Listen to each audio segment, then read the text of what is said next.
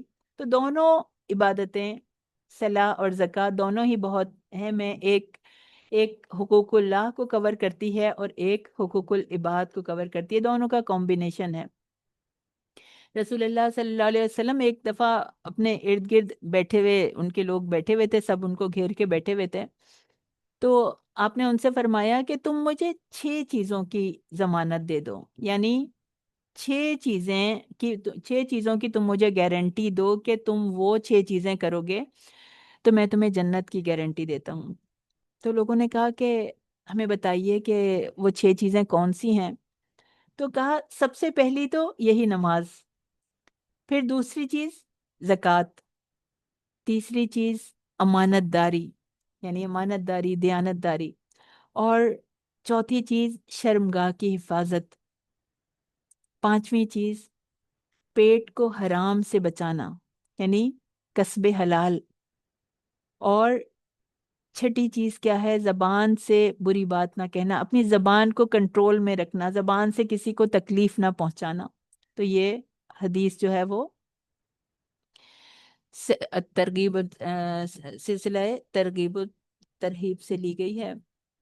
پھر بخاری کی بھی ایک حدیث اس سلسلے میں مینشن ہے کہ 5 بنیادیں ہیں ہمارے دین کی، اسلام کی بنیاد جو ہے وہ 5 چیزوں پر ہے۔ پہلی تو کلمہ شہادت، یہ گواہی دینا کہ اللہ اور اس کے سوا کوئی معبود نہیں ہے، اور نبی کریم صلی اللہ علیہ وسلم جو ہیں وہ اس کے رسول ہیں۔ پھر نماز قائم کرنا، زکوٰۃ ادا کرنا، حج کرنا، رمضان کے روزے رکھنا، اور یہ حدیث جو ہے وہ متفقن علیہ ہے۔ تو مسلمانوں کے دلوں کو آپس میں جوڑنے کے لیے کہ ایک دوسرے کے حالات سے باخبر رہیں، آگاہ رہیں، کس کی کیا ضرورتیں ہیں، دوسرے لوگ اس کا خیال رکھیں، کہ مال و دولت جو ہیں وہ مومن کی پرائرٹی نہ بننے پائیں، بس اس کی جو ہے وہ کہ اسی کے چکر میں پڑا رہے، ایسا نہیں ہونا چاہیے۔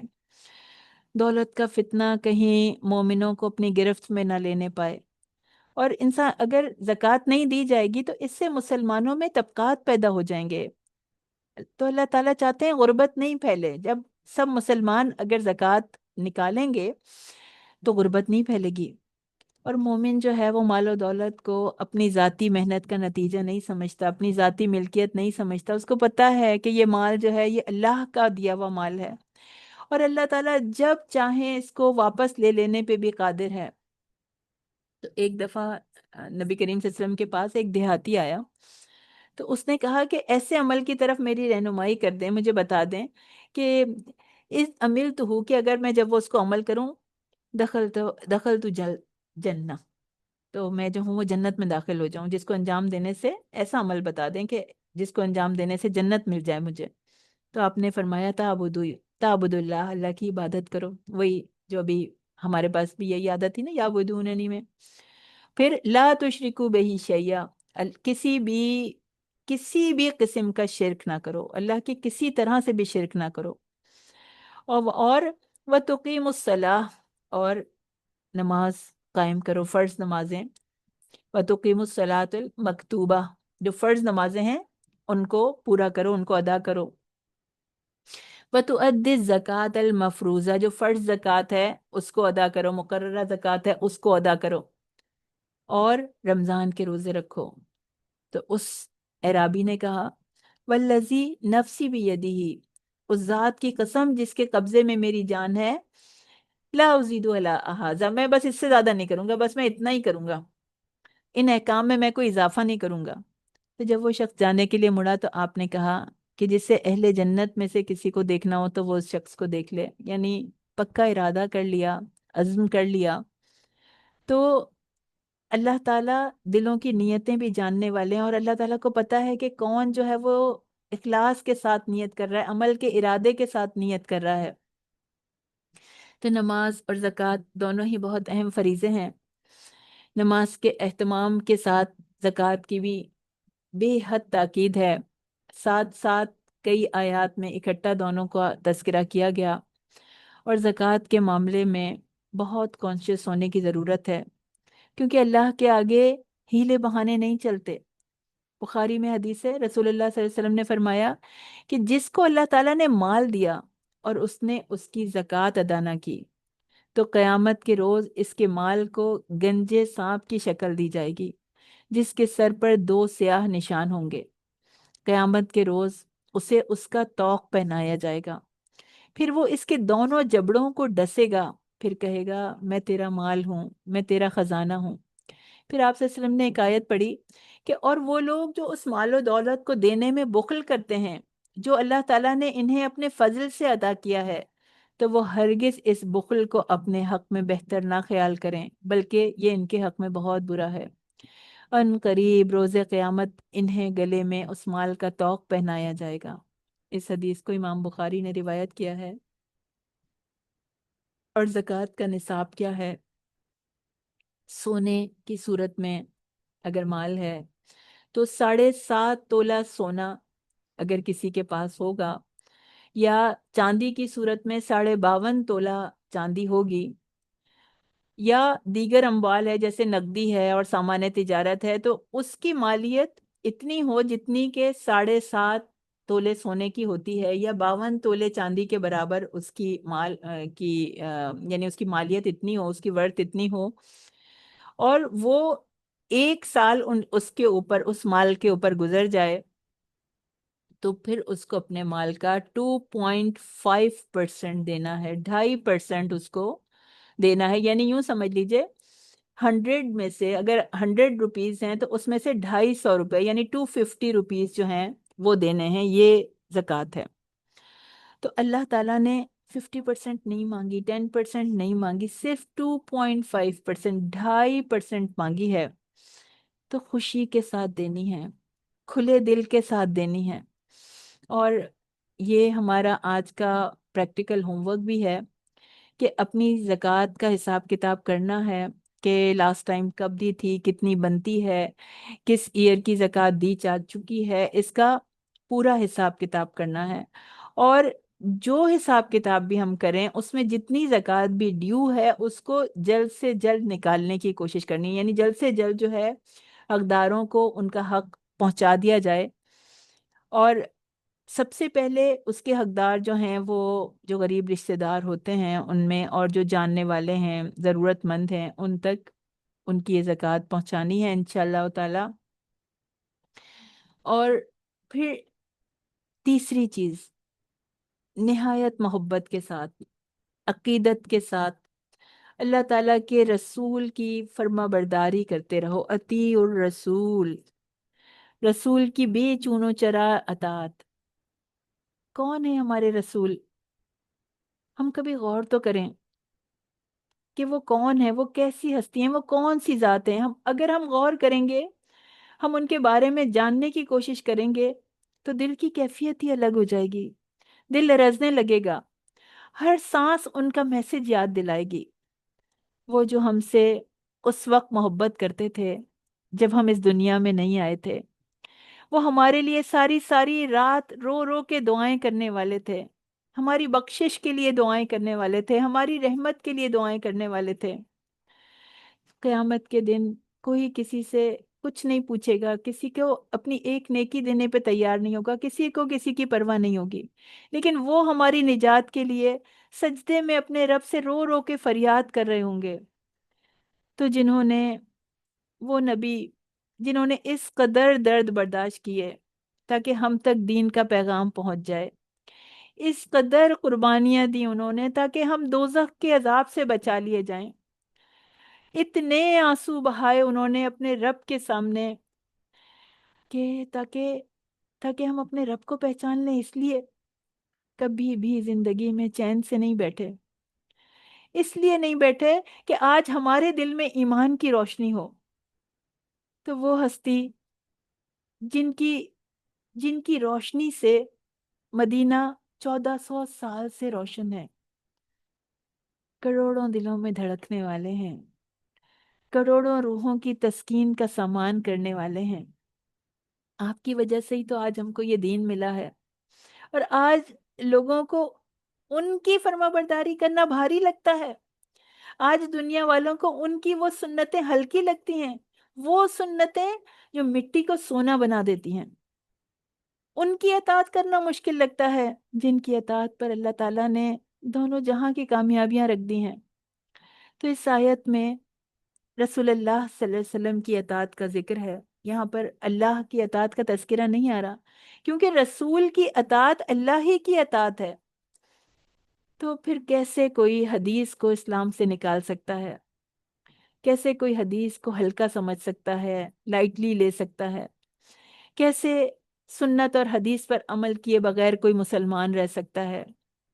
آج ہمارے حالات اس لیے برے ہو گئے ہیں، اس لیے آج ہم دنیا میں ذلیل ہو گئے ہیں کہ مسلمانوں نے نماز نہیں قائم کی، زکوٰۃ سے منہ موڑ لیا، اور اطاعت رسول کو بالکل لائٹلی لے لیا۔ تھوڑی بہت جو اطاعت ہے وہ بس عبادات میں باقی رہ گئی، ورنہ ہماری شادیاں سنت کے مطابق نہیں ہیں، نہ غم کے مواقع سنت کے مطابق ہیں، نہ ہم نے ان کا صبر اپنایا، نہ ان کی طرح کا تحمل سیکھنے کی کوشش کی، نہ ان کی طرح قربانی کو اپنے اندر پیدا کیا، ان کے جیسا ایثار اپنے اندر پیدا نہیں کیا۔ تو یہ آیت نہایت جامع آیت ہے، دین کی کوئی بات باقی نہیں رہی جو اس آیت کے مفہوم میں شامل نہ ہو۔ اللہ کی توحید کے بعد نماز اور زکوٰۃ کا خاص ذکر کرنے کے بعد رسول کا حکم ماننے کا خاص ذکر کیا ہے۔ جس نے ان تینوں ہدایات پر عمل کر لیا تو اللہ تعالیٰ کی رحمت اس کو اپنی آغوش میں لے لے گی، اور دنیا اور آخرت کی فلاح اس کو مل جائے گی۔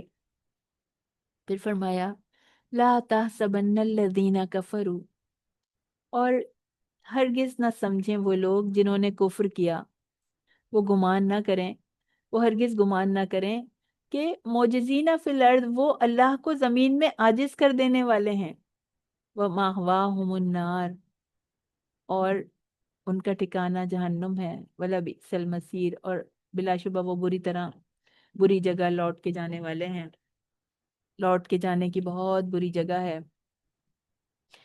لا تحسبن الذین کفروا معجزین فی الارض، تم نہیں سمجھو، تم گمان نہیں کرو کہ یہ زمین پر عاجز کر دیں گے لوگوں کو، مسلمانوں کو، ایمان والوں کو۔ مشرکین، کافر عام طور پر ہمیشہ سے ہی تعداد میں زیادہ رہے ہیں، قوت میں زیادہ رہے ہیں، ویپنز میں زیادہ رہے ہیں۔ تو رسول اللہ صلی اللہ علیہ وسلم کے زمانے میں بھی یہی حال تھا کہ مسلمان کمزور تھے، ان سے خوف زدہ رہتے تھے، لیکن مسلمانوں نے اپنی سے دگنی، اپنی سے تین گنا تعداد پر بھی، کافروں کی 3 گنا تعداد پر بھی فتح پائی ہے۔ اور تاریخ میں بہت دفعہ ایسا ہوا کہ جب مسلمانوں کو کلمہ پڑھنے کی سزا دی گئی، آج بھی یہ جو کافر ہیں، یہ ایمان والوں کو عاجز کرنے کی کوشش کر رہے ہیں، ان کو توحید کے اوپر آنے کی سزا دیتے ہیں، ان کو مومنوں کو روندنے کی کوشش کرتے ہیں۔ دل بہت دکھی ہے۔ کشمیر، شام، لبنان، برما، ہر جگہ جو ہے وہ کفر متحد ہو کر اسلام کو ختم کرنا چاہتا ہے۔ فلسطین آخری سانسیں لے رہا ہے کہ کفر بہت طاقت میں ہے۔ مومنوں کی چیخیں، بچوں اور عورتوں کی کراہیں، سسکیاں تاریخ کے ماتھے پر نقش ہو چکی ہیں۔ امت مسلمہ کے جنازے کی تیاریاں بہت زوروں پر ہیں۔ غزہ میں بھوک و پیاس سے نڈھال ہیں، بچے، بوڑھے، نوجوان جسم زخموں سے چور ہیں، ہونٹوں پہ کلمہ ہے، بے بسی سے ہاتھ اٹھا اٹھا کے دعا کر رہے ہیں اللہ سے، آنکھیں اشک بار ہیں، دنیا کی بے حسی اپنے عروج پر ہے، اور امت مسلمہ تخت اور تاج میں گم ہو چکی ہے۔ عالمی ضمیر سو چکا ہے، سوائے اللہ کے کوئی مددگار نظر نہیں آتا۔ ایسے میں یہ آیت دلوں میں تسلی دیتی ہے۔ اللہ اللہ ہمیں بتا رہا ہے، اللہ ہماری امید باندھ رہے ہیں۔ ایسا لگ رہا ہے یہ آیت ان حالات کے لیے اتری تھی کہ ہرگز گمان نہ کرو کہ وہ کافر زمین پر عاجز کرنے والے ہیں، اور ان کا ٹھکانہ آگ ہے، اور بلا شبہ وہ بہت بری جگہ ہے لوٹ کے جانے کی۔ تو وہ ہرگز بھی یہ گمان نہ کریں کہ اتنی طاقت کے بعد، اتنے ملکوں کی فوجیں اکٹھی کرنے کے بعد، اتنے ملکوں سے ویپنز اکٹھا کرنے کے بعد، وہ اللہ کو، وہ ایمان والوں کو عاجز کر دیں گے۔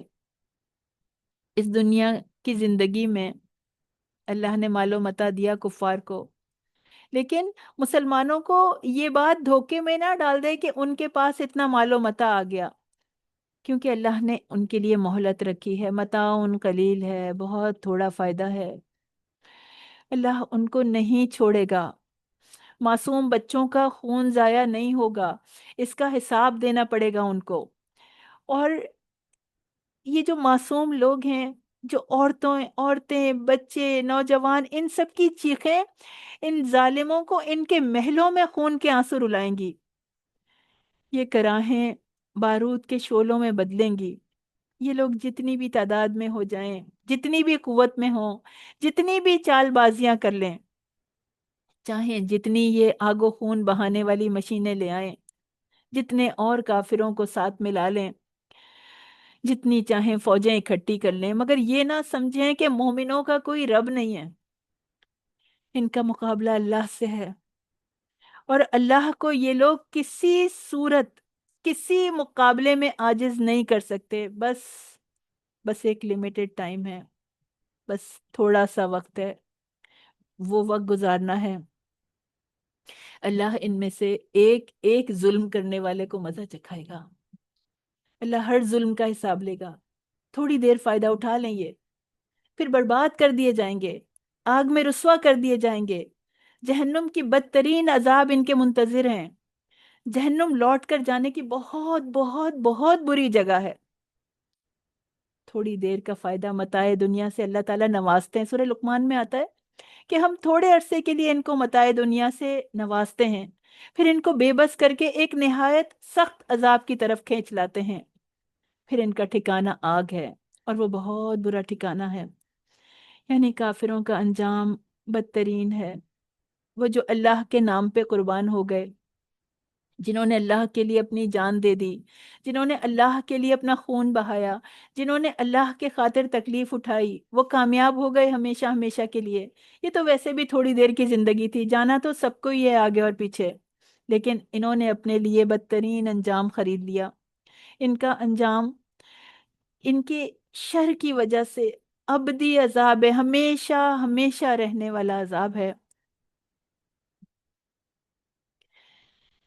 آیت 58، یا ایھا الذین آمنو، اے لوگو جو ایمان لائے ہو، لیستاذنکم الذین ملکت ایمانکم، لازم ہے کہ تم سے اجازت طلب کریں وہ لوگ جن کے مالک ہوئے تمہارے دائیں ہاتھ، اور وہ بھی جو تم میں سے بلوغت کو نہیں پہنچے. تو بات کی جا رہی ہے ایمان والوں سے. آیت 27 سورہ نور، آیت 27 سے 31 تک پردے کے متعلق جو ہدایات دی گئی تھیں، ان کے بارے میں لوگوں کے کچھ ذہنوں میں کچھ سوالات، شکوک جو پیدا ہو رہے تھے، تو ان کی وضاحت ان آیات میں کر دی گئی ہے.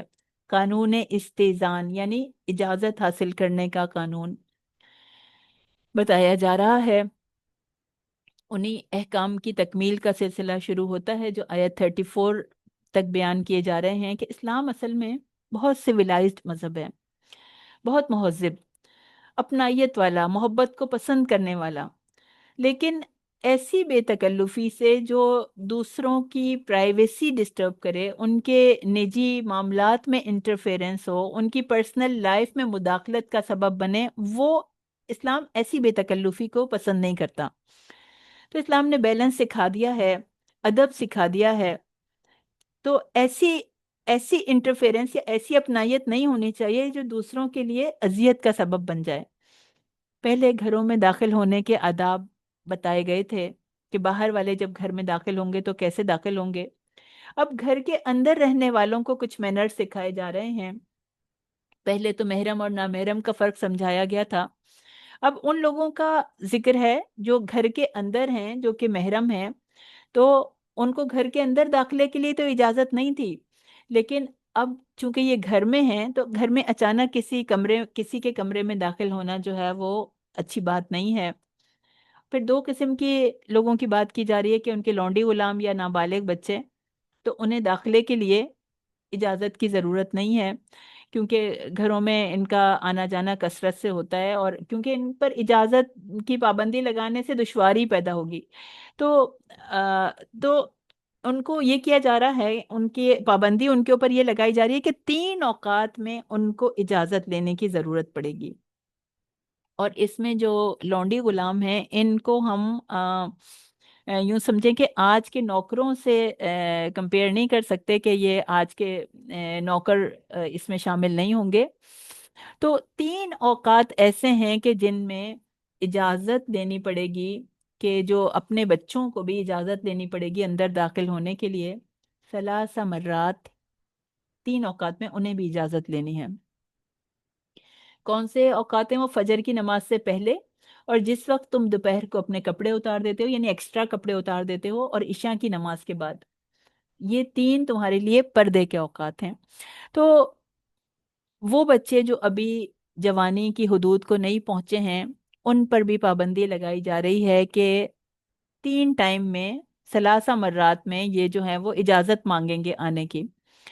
تو عموماً ایسا ہوتا ہے نماز فجر سے پہلے یا دوپہر کو آرام کے وقت، جب انسان جو ہے وہ اپنا دوپٹہ وغیرہ سائیڈ میں رکھ کے لیٹ جاتا ہے، آرام کر لیتا ہے، یا گرم ملکوں میں مرد جو ہیں وہ اپنے کرتے وغیرہ اتار کے رکھ دیتے ہیں، یا عشاء کی نماز کے بعد، کہ یہ تینوں وقت پرائیویسی کے اوقات ہیں. اور دوپہر کو جب اپنے کپڑے ایکسٹرا کپڑے اتار کر رکھ دیتے ہو، الظہیرہ دوپہر کو کہا جاتا ہے، کہ جب دھوپ اور گرمی عروج پر ہو تو یہ وقت عرب میں انتہائی گرم ہوتا تھا، اور ہمارے یہاں بھی جب گرمی پڑتی ہے تو ہم میں اس کے ریئلائز کر سکتے ہیں۔ تو احکامات دیے جا رہے ہیں کہ ان 3 اوقات میں اگر کوئی آئے گا تو اجازت لے کر آئے، 3 دفعہ 3 دفعہ اجازت مانگنی ہے، ان 3 اوقات میں اجازت مل جائے تو اندر آئیں، ورنہ واپس چلے جائیں۔ یہ پابندی اس لیے لگائی گئی ہے کہ ثلاث عورات لکم، کہ یہ یعنی عورا عورت کی جمع ہے، کہ یہ یہ تمہارے لیے پرائیویسی کا وقت ہے، تو اس میں پابند کیا جا رہا ہے۔ عورا کا مطلب چھپانا ہوتا ہے، عورت کو بھی عورت اسی لیے کہا جاتا ہے کہ چھپائی جانے والی چیز، تو یہ ایسے وقت کی بات کی جا رہی ہے جو کہ جس میں کہ یعنی کہ پرائیویٹ ہے، چھپانے والا ہے، پردے کے اوقات ہیں، وہ اوقات جن میں کہ انسان ذرا سی تنہائی چاہتا ہو۔ تو عام انسانوں میں سے کوئی بھی اپنے کمرے میں ہے اور کوئی بے دھڑک داخل ہوگا اس کے کمرے میں، تو ہو سکتا ہے کہ وہ جو جس کا کمرہ ہے وہ کمفرٹیبل فیل نہ کرے۔ تو بچوں کو بھی سکھانا پڑتا ہے کہ پہلے نوک کرو گے، پھر ویٹ کرو گے کہ اندر سے اجازت ملے، تب اندر داخل ہوگے۔ تو ابن عباس رضی اللہ تعالیٰ عنہ سے جب اس آیت کے متعلق سوال کیا گیا تھا تو انہوں نے فرمایا تھا کہ اللہ تعالیٰ بہت ستر رکھنے والے ہیں اور ستر کی حفاظت کو پسند کرتے ہیں۔ تو فرمایا لیسا لیسا علیکم ولا علیہم جناحٌ، اور نہ اس میں اس کے بعد نہ تم پر کوئی گناہ ہے نہ ان پر کوئی گناہ ہے، یعنی اب تو عام زندگی میں آنا جانا تو چلتا رہتا ہے، یعنی ان اوقات کے علاوہ بھی وہ بلا اجازت آئیں گے، تو یہ نہ تم پہ بھی گناہ نہیں ہے، ان پر بھی کوئی گناہ نہیں ہے، کیونکہ طوافون علیکم، تم وہ آنے جانے والے ہیں۔ یعنی طوافون علیکم میں یہی حکمت معلوم ہوتی ہے کہ اللہ تعالیٰ نے اپنے احکام میں آسانی کو مد نظر رکھا۔ تو رسول اللہ صلی اللہ علیہ وسلم نے سب لوگوں کے لیے تمام اوقات میں اپنے گھر کے سوا، یعنی جب دوسرے گھروں میں جانے کے متعلق کہا تھا کہ اجازت مانگنا 3 دفعہ ہے، اگر مل جائے تو ٹھیک ہے، اگر نہیں ملے تو واپس چلے جانا چاہیے۔ بخاری کی حدیث ہے، 6245 اس کا نمبر ہے۔ اور 3 اوقات اب بتائے جا رہے ہیں کہ اس میں محرموں کو بھی، غلاموں اور بچوں کو بھی 3 دفعہ اجازت مانگنے کے لیے پابند کیا جا رہا ہے۔ کذالک یبین اللہ لکم الآیات، اور اللہ آیات کو کھول کھول کر بیان کرتا ہے۔ اللہ کا علم کامل ہے، اس کی حکمت بھی کامل ہے، اور کوئی اور جو ہے وہ اپنے علم و حکمت کی کمی کی وجہ سے بالکل ایگزیکٹ صحیح بات کرنے پہ یا بات کو واضح کرنے پہ قادر نہیں ہے۔ اس طرح اللہ تعالیٰ تمہارے لیے اپنے اپنے ارشادات کی تکمیل کرتا ہے۔ پھر فرمایا وَإِذَا بَلَغَ الْأَطْفَالُ، اور جب تم میں سے بچے بلوغت کو پہنچ جائیں تو اسی طرح اجازت طلب کیا کریں جس طرح وہ لوگ اجازت طلب کرتے ہیں جو ان سے پہلے تھے۔ اسی طرح اللہ تمہارے لیے اپنی آیات کھول کر بیان کرتا ہے، اور اللہ خوب جاننے والا ہے، کمال حکمت والا ہے۔ بالغ ہونے کے بعد بچوں کو بھی اجازت لینی ہوگی، جس طرح اس سے پہلے لوگ اجازت لیتے ہیں، دوسرے لوگ اجازت لیتے ہیں، جس طرح جن کی اجازت کا پہلے تذکرہ آیا۔ تو اب جو ہے وہ بالغ ہونے والے ان بچوں سے پہلے دوسرے ایڈلٹس بھی اجازت لے کر اندر آتے تھے، تو اب ان کو بھی اجازت لے کے اندر آنا ہوگا۔ اور آیت 31 میں جن لوگوں کو استئذان سے اجازت لینے سے مستثنا کر دیا گیا تھا، ایکسیپشن میں تھے، تو اب ان کو بھی اجازت دی گئی، کہ ان کو اجازت دی گئی تھی کہ ان کے سامنے اظہار زینت بھی ہو سکتا ہے، کہ ان میں وہ بچے شامل تھے کہ جو عورتوں کی خفیہ باتوں سے آگاہ نہیں ہوئے تھے۔ لیکن اگر نابالغ بچے بھی عورتوں کی پس پردہ چیزوں میں انٹرسٹ رکھتے ہوں تو ان پر بھی اس وقت پابندی ہے، یعنی ان کو بھی اجازت لے کے اندر آنا چاہیے، چاہے وہ بچے ہی کیوں نہ ہوں، ابھی بڑے نہیں ہوئے، بالغ نہیں ہوئے، لیکن ان کی چونکہ انٹرسٹ اس طرح کی ہے تو اب جو ہے وہ ان کو بھی اجازت لینی ہوگی۔ پھر فرمایا القواعد من النساء، اور عورتوں میں سے بیٹھ رہنے والیاں، القواعد قائد ان کی جمع ہے، مذکر کا صیغہ ہونے کے باوجود عورتوں کے لیے استعمال ہوتا ہے قواعد۔ قواعد قائد کی جمع ہے، قاعدہ تو نہیں ہے، تانیث تا کی تانیث حذف کر دی گئی ہے۔ تاکہ پتہ چل جائے کہ یہ جو بیٹھ رہنے والیاں ہیں ان کا یہ بیٹھنا بڑھاپے کی وجہ سے نہیں ہے، ان کا سوری ان کا یہ بیٹھنا بڑھاپے کی وجہ سے ہے، پریگنینسی کی وجہ سے ہے، سوری پریگنینسی کی وجہ سے نہیں ہے، یعنی ہو سکتا ہے کہ کوئی کوئی ایگزاسٹ ہو جائے، یا یہ کہ جیسے پریگنینسی میں انسان جو ہے وہ اپنے آپ کو ایگزاسٹ فیل کرتا ہے، تو یہ اس یعنی یہ وجہ نہیں ہے ان کے بیٹھ رہنے والیوں کی۔ جی انہوں نے سوال پوچھا ہے سمیہ نے کہ اگر ان 3 اوقات میں کوئی عورت بھی اندر داخل ہوگی تو کیا وہ بھی اجازت لے کے داخل ہوگی؟ جی ہاں، عورت بھی داخل ہوگی تو وہ بھی اجازت لے کے داخل ہوگی، ٹھیک ہے؟ یعنی محرموں کی بات کی جا رہی ہے کہ وہ ان 3 اوقات میں اجازت لیں، باقی اوقات میں اجازت لینے کی ضرورت نہیں ہے۔ تو اچھا، تو بیٹھ رہنے والیوں کا لفظ استعمال کیا گیا، قواعد کا لفظ استعمال کیا گیا، یعنی زندگی میں بھاگ دوڑ میں اتنی زیادہ وہ فزیکلی ایکٹیو نہیں ہیں، یعنی عمر اتنی ہو گئی ہے کہ وہ اتنی فزیکلی ایکٹیو نہیں ہیں، اتنی انرجیٹک نہیں ہیں، اتنی موونگ نہیں ہے، جیسے انسان تھکا ہوا سا ہوتا ہے، تو ان کو کہا جا رہا ہے القواعد۔ قرآن سمبولیکلی بھی لفظوں میں سے ایک پکچر ڈرا کرتا ہے، کہا جا سکتا تھا کہ بہت بوڑھی عورتیں جو ہیں جن کو نکاح کی امید نہیں ہے، لیکن کہا گیا بیٹھ رہنے والیاں، بہت خوبصورتی سے اللہ تعالیٰ نے ایک ایک لفظ میں پورے کیریکٹر کو ڈیفائن کر دیا کہ وہ قواعد سے مراد کون سی؟ جو وہ عورتیں لا یرجونا نکاحن، جو نکاح کی عمر، جو نکاح کی امید نہیں رکھتی، نکاح کی عمر سے گزر چکی ہیں، انہیں نکاح میں کوئی رغبت نہیں ہے، نہ ہی دوسروں کو ان سے نکاح میں کوئی دلچسپی ہے، فلیسا علیہن جناح ان یدعنا ثیابہن، تو ان پر کوئی گناہ نہیں ہے کہ وہ اپنے ایکسٹرا کپڑے، بڑی چادریں اتار دیں، یہ جس کا آیت 31 میں حکم دیا گیا تھا، حکم دیا گیا تھا نا، وَلَا يَضْرِبَنَّ بِخُمُرِهِنَّ عَلَى جُيُوبِهِنَّ، ہم نے آیت 31 میں پڑھا تھا۔ تو اب جو ہے وہ انہیں کہا جا رہا ہے کہ گھر کے اندر اگر ان کے غیر محرم بھی موجود ہیں تو ان کی صورت میں اگر وہ اتنی بوڑھی ہو گئی ہیں کہ وہ یعنی نکاح کی امید بھی نہیں رکھتی، اور اس حکم میں چادر کا ذکر کیا جا رہا ہے کہ جس سے پوری عورت جو ہے وہ پوری طرح اپنے آپ کو کور کرتی ہے، اس میں نرمی کی جا رہی ہے، اس لیے کہ اب ہو سکتا ہے کہ ان کی کنڈیشن ایسی نہیں ہو، ان کو دوپٹے سنبھالنا یا ان کو یہ چادر سنبھالنا مشکل لگتا ہو، بڑھاپے کی وجہ سے، کمزوری کی وجہ سے، اتنی بڑی عمر کی وجہ سے، تو ان کو جو ہے وہ ایک ان کو ریلیکس دیا جا رہا ہے کہ کبھی ایسا کوئی مسئلہ ہو جائے، لیکن شرط کیا ہے؟ غیرہ متبرجات بزینہ، بشرطے کہ وہ اپنی زینت کا اظہار کرنے والی نہ ہوں، بزینت ان میں تنوین سے ظاہر ہے کہ بوڑھی عورت کے لیے غیر محرموں کے سامنے کسی بھی طرح کی زینت کا اظہار جائز نہیں ہے۔